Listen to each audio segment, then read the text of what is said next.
This is a 100% true story that happened to a woman in Madison, Wisconsin. Now, there was this woman named Sherry who moved into this house with her two children in Madison, Wisconsin. Now, she said, at the time, she didn't believe in anything supernatural. She really thought that was a bunch of nonsense. But she said, right away when they moved in, she would notice, out of the corner of her eye, sometimes shadows moving across the walls. She would hear strange noises that she couldn't explain. But she said for the most part, it was just a normal house. One night, she's upstairs in her bedroom and she's folding laundry. She hears talking coming from her son's room. So she makes her way over to his room. The door's closed, and she hears her son having a full-on conversation with someone. And she's like, "Who is he talking to, at 12:30 at night?" So she opens the door, and when she looks in his room, he is not in his bed. So she starts yelling for him. She looks down and sees him next to the side of his bed, on his knees, crouched down with his head under the bed, talking to someone. And she's like, "Hey, who are you talking to? Like, who's under there?" And her son's like, I can't tell you. And she said, "What do you mean you can't tell me? Like, who's under the bed?" And he's like, "I can't say. He'll get mad."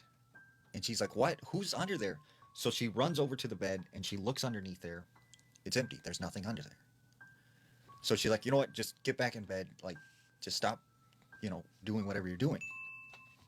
Several weeks pass, and like on a regular basis, she keeps finding her son talking to someone under the bed, except there's no one there. So after a few weeks of this happening, she thinks maybe something is wrong with her son. So she takes him to this child therapist. The therapist like assesses him and says, he seems completely fine. It's probably just his imagination. So several months pass and he keeps on doing this. Well, one day she's sitting down in the living room with him and they're talking when she notices he has some scratches and bruises like all over his body. And she's like, "Where did you get those scratches and bruises from? Like, what's going on?" And he's like, "I can't say, I can't tell you." And she's like, "Yes, you have to tell me, like, what is going on with you?" And finally he breaks down and he starts crying and stuff. And he just starts freaking out. And then he runs up to his room. So the mom, at this time is like, I don't know what to do. Like, what is going on with my son? Like, she's just panicking. Later that night, she's awoken to her son screaming in his bedroom. She runs as fast as she can. She goes in his room. She finds him halfway underneath the bed.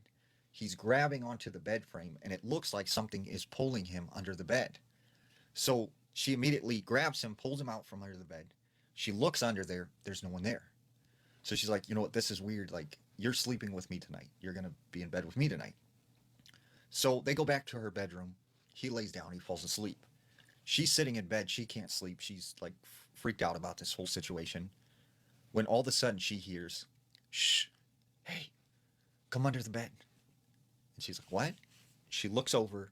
Her son is sleeping. But then once again she hears, "Hey, come here under the bed. I need to talk to you." And it's like a man's voice. And she's like, "No, no, who are you? Like, go away." And the man's like, "Come on, get under the bed. I need to tell you something." And like, she's like, "No, I'm not going under the bed."